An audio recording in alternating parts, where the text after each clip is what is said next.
आज भी ठाकुर जी आते हैं, पर बुलाने वालों होना चाहिए, पुकारने वालों होना चाहिए।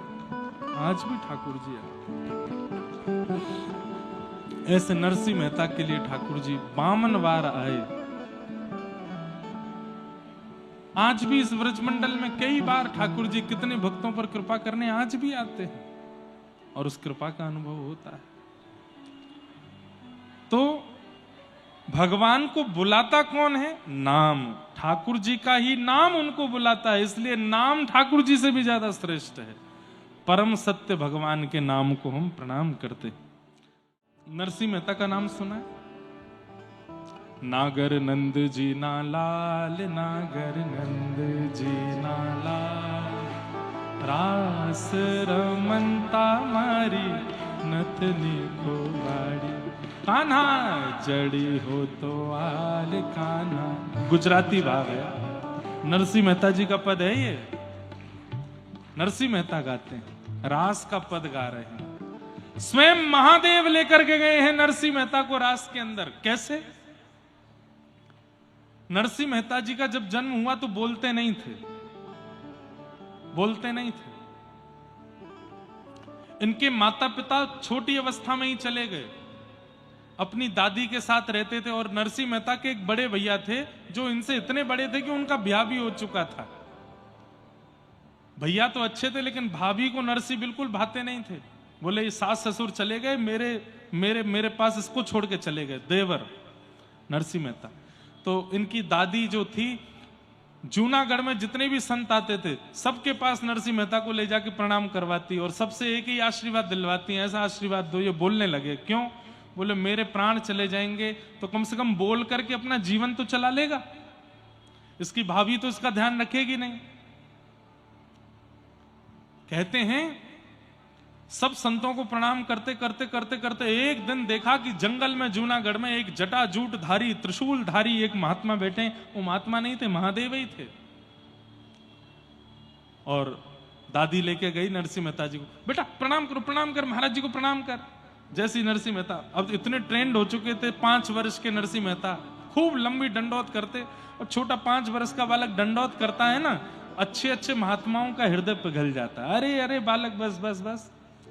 महादेव को प्रणाम किया तो महादेव तो अरे अरे अरे बस बस बस बस। दादी बोली नहीं नहीं महाराज जी आशीर्वाद दीजिए। क्या? ये बोलने लगे। अच्छा। नरसिंह मेहता को गोद में बैठा करके मुखमंडल की ओर देके बोलो, बोलो बोलो राधे श्याम। नरसिंह मेहता हंसने लगे, बोलो बोलो बेटा राधे श्याम। जब तीसरी बार बुलवाया, बोलो बेटा राधे श्याम, नरसिंह मेहता ने अपना होठ खोले और धीमे से नेत्र बंद करके बोले, और पहली बार नरसिंह मेहता बोल पड़े राधे श्याम। और जैसे ही बोले दादी बड़ी प्रसन्न, अब तो और बुलवावे और बुलवावे और अब तो नरसिंह मेहता बोलने लग गए।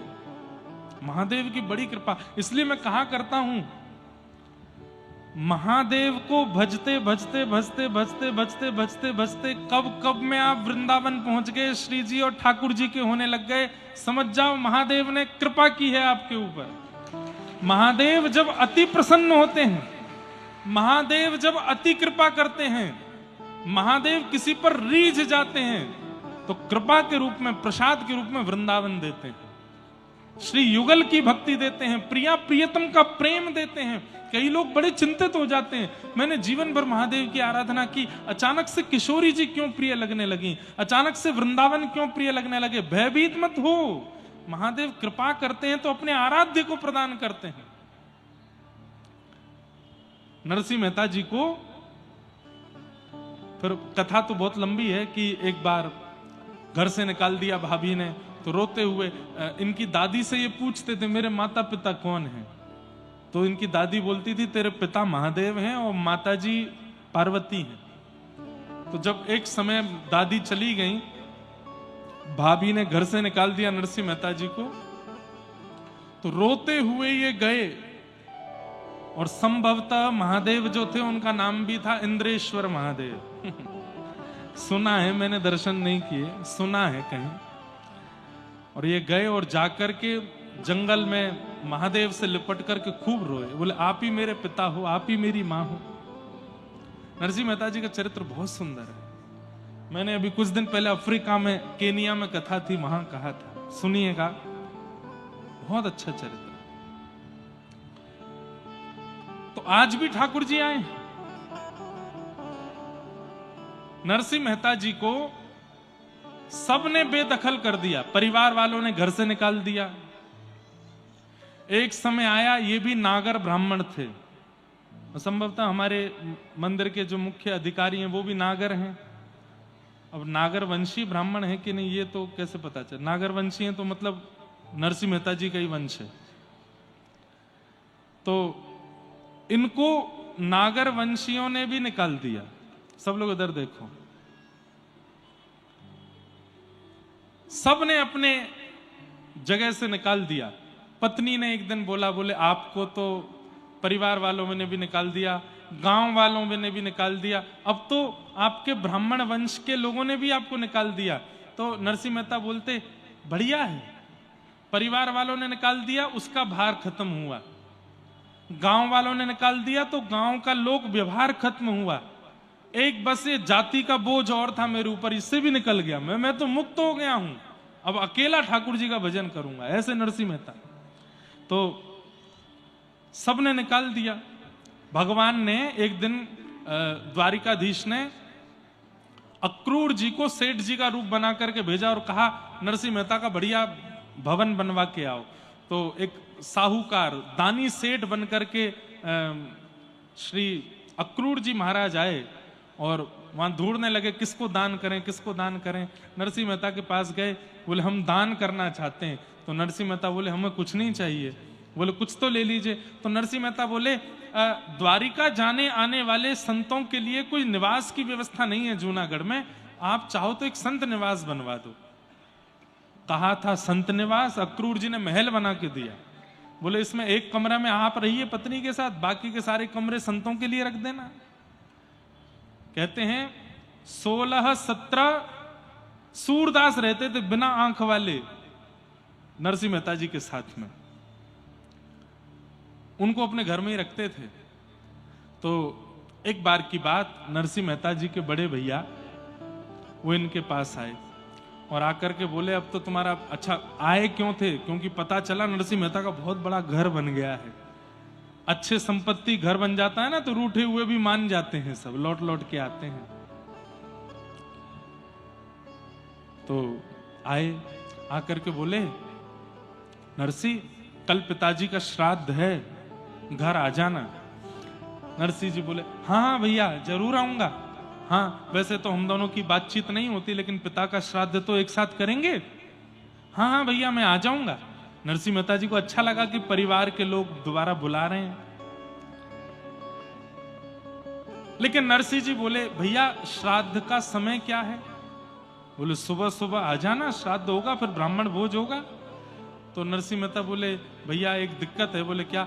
मैंने इतनी सेवा अपनी विस्तार कर ली है, सुबह उठ के मुझे सेवा पूजा करने में बहुत समय लग जाता है, तो मैं दोपहर से पहले तो नहीं आ पाऊंगा। ठाकुर जी की सेवा करूंगा, भोग बनाऊंगा, फिर मेरे यहाँ ये 16 सूरदास रहते हैं, इनको पवाऊंगा। सब लोग इधर देखना, ध्यान से सुनना। तो भैया को गुस्सा आ गया। बोले पिताजी का श्राद्ध तेरे लिए मायने नहीं रखता? ये तालकूटा, उनको तालकूटा बोलते थे, मंजीरा बजा के कीर्तन करते हैं ना, तो ये ताल कूटेगा पूरे दिन बैठ करके, हरी हरी हरी हरी गाता रहता है। क्या कर दिया उस हरी ने? अरे पिताजी का श्राद्ध है, इतनी तो शर्म कर, कल मत करियो भजन, कल मत करियो सेवा। नरसिंह मेहता बोले भैया आप लोग तो कभी भी मुझे अपना लेते हो, छोड़ देते हो, लेकिन ये हरि ही हैं जो सदा मेरे संग रहते हैं, इनको कैसे छोड़ूंगा? ये हरि ही हैं, मुझे कभी छोड़ के नहीं जाते। मैं जिस दिन खाक था उस तब भी मेरे पास थे, आज महल बना दिया तो भी मेरे पास है, इनको कैसे छोड़ूं? तो फिर भैया बोल के गए, तो फिर एक काम कर, बोले क्या? आना ही मत तू, पिताजी का श्राद्ध मैं अकेले करूंगा, बिल्कुल मत आना। नरसिंह मेहता कुछ नहीं बोले, शांत बैठे रहे। पत्नी बोली अब क्या? बोले अब क्या, वो भी पुत्र हैं, मैं भी पुत्र हूं, वो अपने तरह से श्राद्ध कर लेंगे पिताजी का, मैं अपने घर में कर लूंगा, पिता तो हम दोनों के हैं। पत्नी बोली वो सब तो ठीक है, ये तो बाहर के लोगों को दिखता है कि हम महल में रहते हैं, लेकिन दाम पानी तो कुछ है नहीं। कोई दे जाए आलू तो आलू की सब्जी बन जाती है, चावल दे जाए तो चावल बन जाते हैं, कोई घर में इतनी सामग्री तो है नहीं। और श्राद्ध के लिए तो ब्राह्मण भोजन कराना पड़ता है, ब्राह्मण भोजन के लिए राशन होना चाहिए, वो कैसे होगा?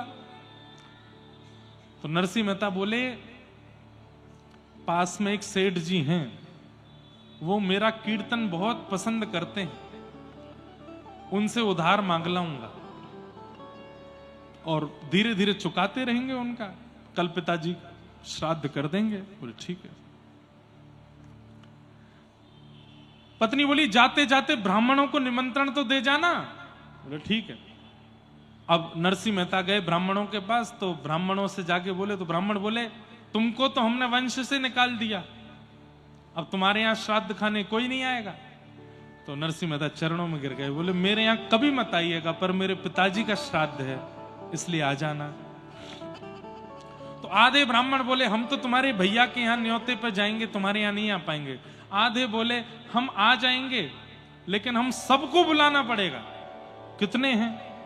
2-2.5 हजार हैं। नरसिंह मेहता बोले इतनी व्यवस्था कहां से करूंगा मैं? बोले नहीं नहीं, हम 2-2.5 हजार ही आएंगे। तो नरसिंह मेहता बोले ठीक है आप आ जाना, मैं कुछ ना कुछ व्यवस्था कर लूंगा, सेठ जी से ज्यादा पैसा मांग लेंगे। 2-2.5 हजार ब्राह्मणों को न्योता दे दिया और नरसिंह मेहता पहुंचे सेठ जी के पास। सेठ जी बड़े प्रसन्न, अरे आओ आओ, आपका कीर्तन मुझे बहुत अच्छा लगता है, आप जब कीर्तन करते हैं तो मैं मेरे नेत्रों से आंसू नहीं रुकते। कई सेठ बड़े उदार मना होते हैं, सत्संग प्रेमी होते हैं। तो सेठ जी बोले कहिए कैसे आए? बोले कल मेरे पिताजी का श्राद्ध है, आप थोड़ी सी सेवा उधार में दे दीजिए, मैं भरता रहूंगा धीरे धीरे। सेठ जी बोले कितना चाहिए? तो उस समय जितना भी रकम हो मांगी उन्होंने। सेठ जी ने दुगनी दे दी। बोले रख लीजिए। बोले नहीं इतनी मत दीजिए, मैं कैसे चुकाऊंगा? बोले आपको अभी चुकाना है। बोले अभी कैसे चुकाऊंगा? बोले बस यहां बैठ के कीर्तन सुना दीजिए मुझे, मैं कीर्तन सुन के प्रसन्न हो जाऊंगा, फिर ये लौटाने की जरूरत नहीं है, आप तो इसके बदले कीर्तन सुना जाओ। तो नरसिंह मेहता बोले ठीक है मैं कीर्तन सुना देता हूं। और नरसिंह मेहता गाने लगे, लेकिन नरसिंह मेहता का कोई समय नहीं होता था। नेत्र बंद करके गाना प्रारंभ करते थे और गाते गाते गाते गाते गाते कितने घंटे निकल गए कुछ पता नहीं। और सुनने वाले भी ऐसे ही होते थे। तो नरसिंह मेहता गाने लगे और सेठ जी भी आंख बंद करके सुन रहे हैं। गाते गाते पूरी रात निकल गई, दिन हो गया और दिन भी निकलने लगा। वहां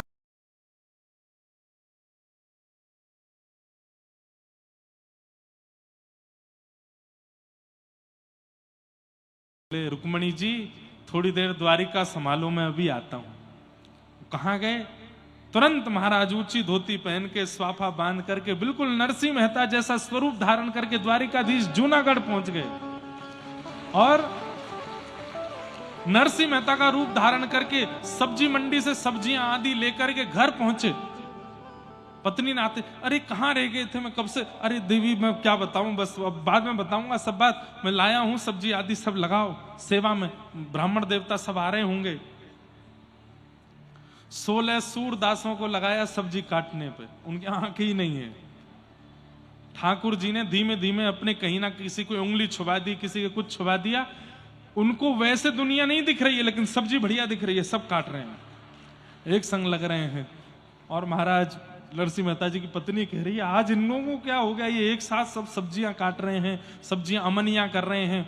और वैसे काटना शब्द रसोई में प्रयोग नहीं करते ठाकुर जी के, में अमनिया, सब्जी अमनियां कर रहे हैं। और महाराज ठाकुर जी सिर पर बांध के स्वाफी और कढ़ाई लेकर के छौंक लगा रहे हैं, हाथ में लेकर के बढ़िया चला रहे हैं। पत्नी से कह रहे हैं जल्दी जल्दी रोटी बनाओ और पूड़ी बनाओ। वो सेक सेक करके पूड़ियां दे रही है। ठाकुर जी एक तरफ सब्जी बना रहे हैं, दूसरी तरफ छन्नी से निकालते हैं, पूड़ियां निकाल निकाल के धरते हैं। बीच बीच में पसीना पहुंचते हैं। बोले आए तो नहीं ब्राह्मण? बोले आ रहे हैं। सौभाग्यशाली नरसिंह मेहता पिता के श्राद्ध में ठाकुर जी भोग बना रहे हैं, ठाकुर जी प्रसादी बना रहे हैं। और नरसिंह मेहता का वहां पे कीर्तन कर रहा है सेठ जी के यहां बैठ के। सेठ जी भी रो रहे हैं, नरसिंह मेहता भी रो रहे हैं। 12 घंटे से अधिक हो गए कीर्तन करते करते और ठाकुर जी यहां सेवा कर रहे हैं। इतने में ही महाराज वो 2-2.5 हजार ब्राह्मण चिड़े तो बैठे थे नरसिंह मेहता से, तो थे तो वो 2-2.5 हजार, लेकिन उन्होंने नरसिंह मेहता का अपमान करने के लिए अपने रिश्तेदार नातेदार और बुला लिए, तो वो हो गए थे 3-4 हजार। और सबरे आए, और आए इसी भाव से थे कि ये खिला नहीं पाएगा तो इसका अपमान करके जाएंगे हम। सब लोग आ गए। ठाकुर जी ने जैसे ही आते देखे, पत्नी से अरे जाओ जाओ जाओ, सबके चरण धो करके सबका स्वागत करना है। एक एक ब्राह्मण का चरण धो रहे हैं ठाकुर जी अपने हाथ से। और भाग्यशाली तो नरसिंह मेहता की पत्नी है, जो आज भगवान के वाम अंग में खड़ी है। और जैसे एक पत्नी पति के साथ सारे कार्यों में हाथ बटाती है, ऐसे पति के रूप में साक्षात ठाकुर जी के संग हाथ बटा रही है। एक एक ब्राह्मण का स्वागत किया, सबको चौकी पर बैठाया, सबके लिए पत्तल ठाकुर जी परोस रहे हैं, अपने हाथ से लेकर के सब्जी प्रसाद लेकर के आमे, खीर प्रसाद लेकर के आमे, पूड़ी प्रसाद लेके आमे, सबको पवा रहे हैं। ब्राह्मण बोले प्रसादी तो इसने बना दी, लेकिन दक्षिणा क्या देगा?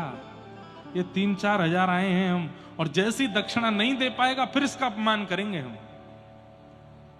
ब्राह्मणों ने सबने इशारे में कर लिया, भाई 4 पूड़ी की जगह हो 8 खाना, इसका भंडार खत्म करना है हमें, ताकि कैसे भी इसका अपमान करें। वो अपमान करने ही आए थे, लेकिन ठाकुर जी जब साक्षात जहां अन्नपूर्णा बैठ जाती है वहां अन्न नहीं घटता, अन्नपूर्णा के पति बैठ जाएं वहां अन्न कैसे घट सकता है। अब तो महाराज पूड़ी पे पूड़ी आती जा रही हैं, सब्जियां बन रही हैं, खीर बन रही हैं, और चकाचक पा रहे हैं सब ब्राह्मण। अब तो स्थिति हो गई, एक दूसरे को देखें, बोले 8 की जगह 10 खा गए, पर ये तो लाए जा रहा है, खत्म ही नहीं हो रहा है, क्या करें? बोले कोई बात नहीं, भोजन विश्राम करो, दक्षिणा की बारी है, दक्षिणा नहीं दे पाएगा। अरे 4 हजार हैं हम, कहां से देगा दक्षिणा? पत्नी भीतर ले गई ठाकुर जी को, नरसिंह मेहता है वो, तो सुनो भोजन तो पवा दिया, दक्षिणा के बिना तो भोजन होता नहीं।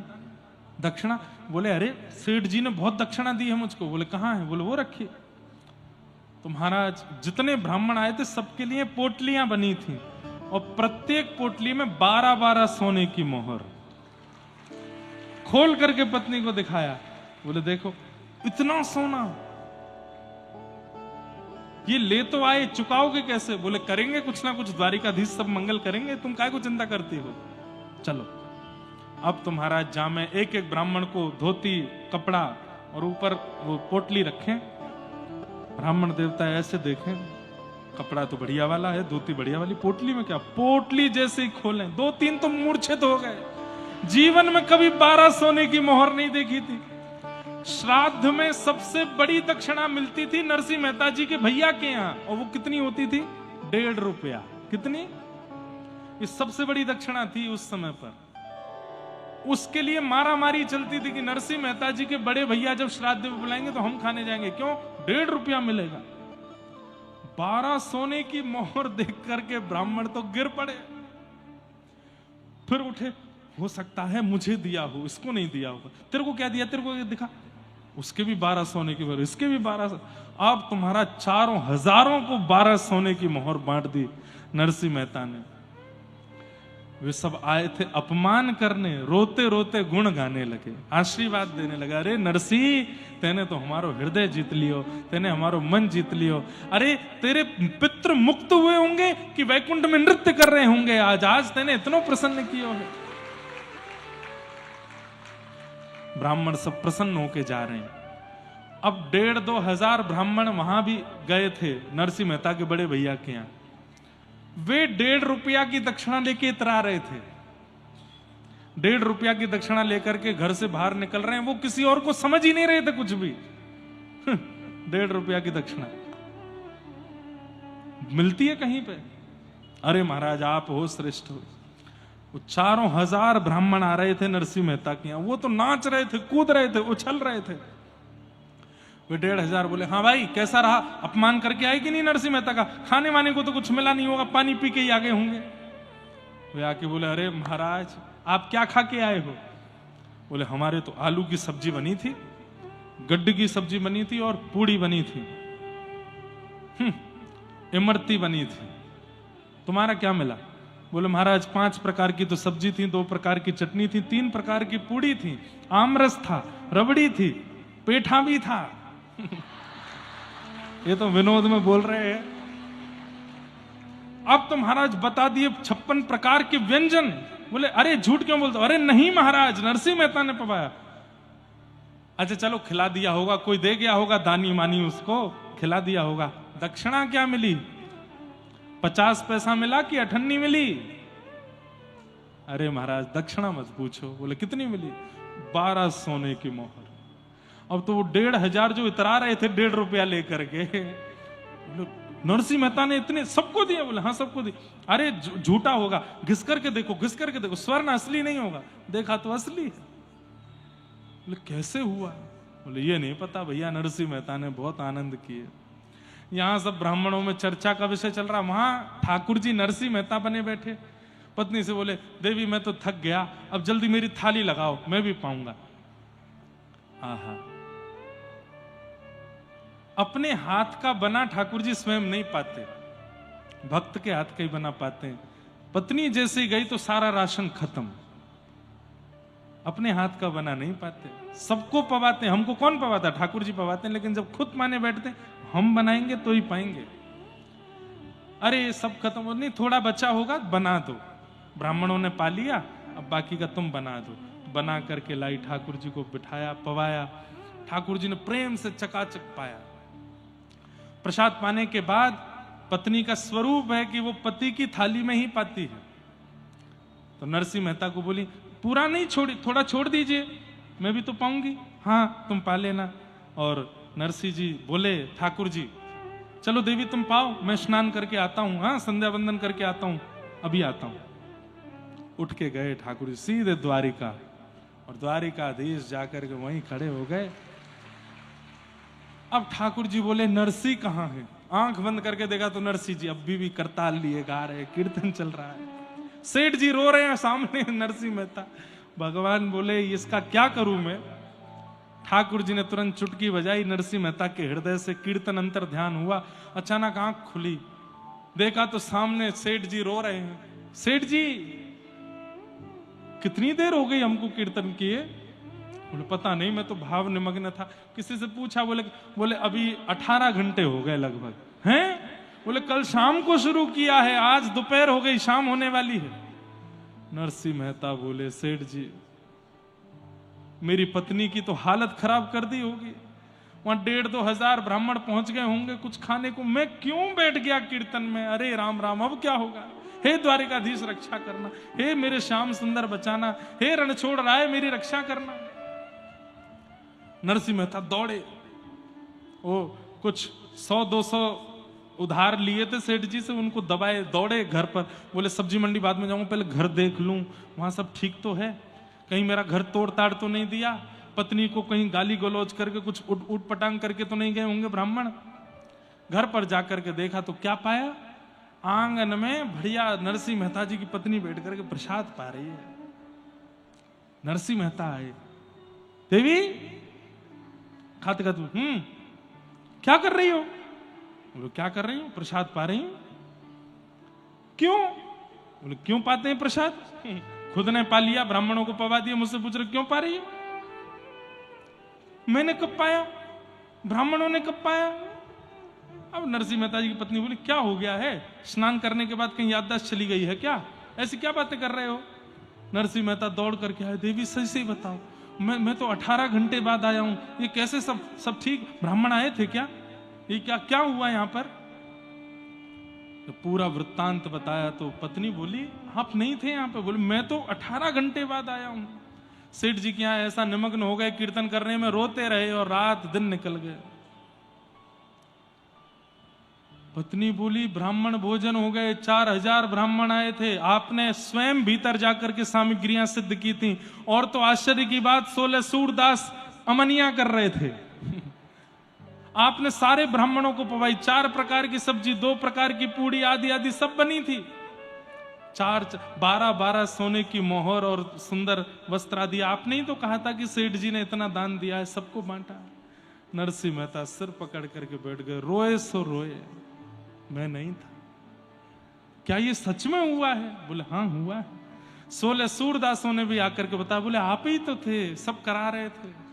नरसिंह मेहता पत्नी का हाथ पकड़ करके बोले, द्वारिकाधीश आए थे, मेरे रणछोड़ राय आए थे, मेरे नाथ आए थे, मैं नहीं था उस रूप में। नरसिंह मेहता तो रोए सो रोए, पत्नी की हालत और ज्यादा। मेरा हाथ पकड़ करके एक गृहिणी के भाव से दक्षिणा दे रहे थे, मेरे 7 ब्राह्मणों के चरणों में प्रणाम कर रहे थे, मुझे क्या पता था कि वे परमात्मा है। नरसिंह मेहता बोले कहां बैठे थे? बोले यहीं बैठे थे। उस स्थान को प्रणाम करने लगे। क्या पाए थे? बोले इसी थाली में पाए थे। बोले थोड़ा मुझे भी दे दो ना, द्वारिकाधीश का प्रसाद है। पत्नी ने उनको भी दिया। और क्या क्या किया, वो सारी सामग्रियां देख करके नरसिंह मेहता खूब रोए।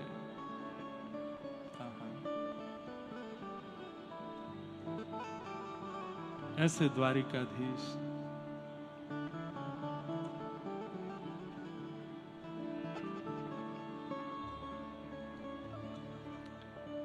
हे घणी खम्मा घणी रे खम्मा मेरे द्वारिकाधीश ने घणी रे खम्मा हो, घणी खम्मा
राजा रण छोड़ छे। तो मैं गाऊं द्वारिका मां कौन छे, आप सब भाव से कहियो। पता नहीं क्यों आज द्वारिकाधीश की बड़ी याद आई है कथा में, गाओ भाव से। और मैंने कथा में पहले ही कहा, हम याद नहीं करते हैं, वे याद करते हैं हमको। हे द्वारिका मां कौन छे, द्वारिका मां कौन छे, द्वारिका मां कौन छे, व्रजनो गोपाल छे, सुदामानो मित्र छे, हे गायोनो गोपाल छे, हे द्वारिका मां कौन छे, हे मंदिर मां कौन छे, हे नरसिंहो नाथ छे, हे रुक्मणी नो प्राण छे,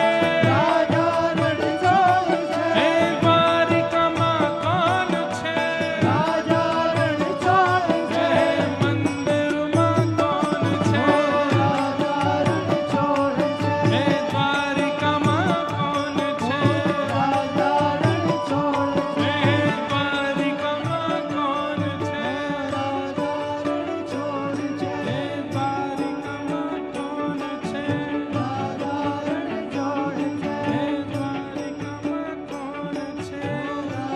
हे द्वारिका मां कौन छे।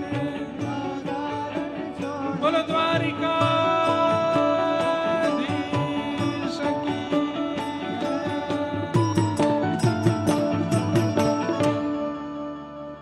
आज भी ठाकुर जी आते हैं, पर बुलाने वालों होना चाहिए, पुकारने वालों होना चाहिए। आज भी ठाकुर जी आते हैं।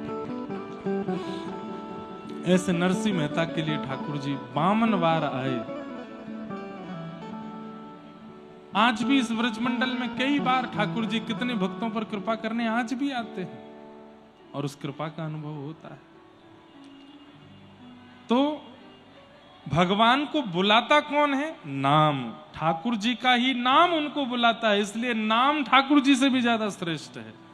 परम सत्य भगवान के नाम को हम प्रणाम करते हैं।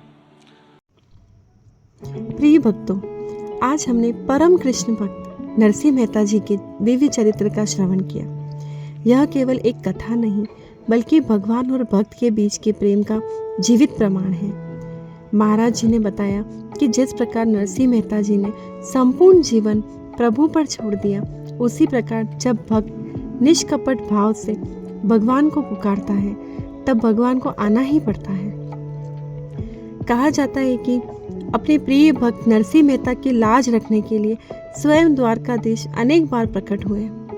नरसिंह मेहता जी का प्रसिद्ध पद हमें यही शिक्षा देता है, वैष्णव जन तो तेने कहिए, जे पीर पराई जाने रे। भक्ति केवल माला फेरने का नाम नहीं है, भक्ति है दूसरे के दुख को अपना दुख समझना, भगवान पर पूर्ण विश्वास रखना और हर परिस्थिति में उनके चरणों का आश्रय लेना। यदि नरसिंह मेहता जैसा बुलाने वाला हृदय हो तो भगवान आज भी आ जाते हैं। यदि प्रेम सच्चा हो तो ठाकुर जी आज भी अपने भक्त की लाज रखते हैं। आइए हम सब मिलकर प्रार्थना करें, हे द्वारिकाधीश प्रभु, हमें ऐसी ही निष्कपट भक्ति, ऐसा अटूट विश्वास और ऐसा निर्मल हृदय प्रदान कीजिए जैसा आपने अपने प्रिय भक्त नरसिंह मेहता को दिया था। कमेंट में अवश्य लिखें। जय श्री कृष्ण।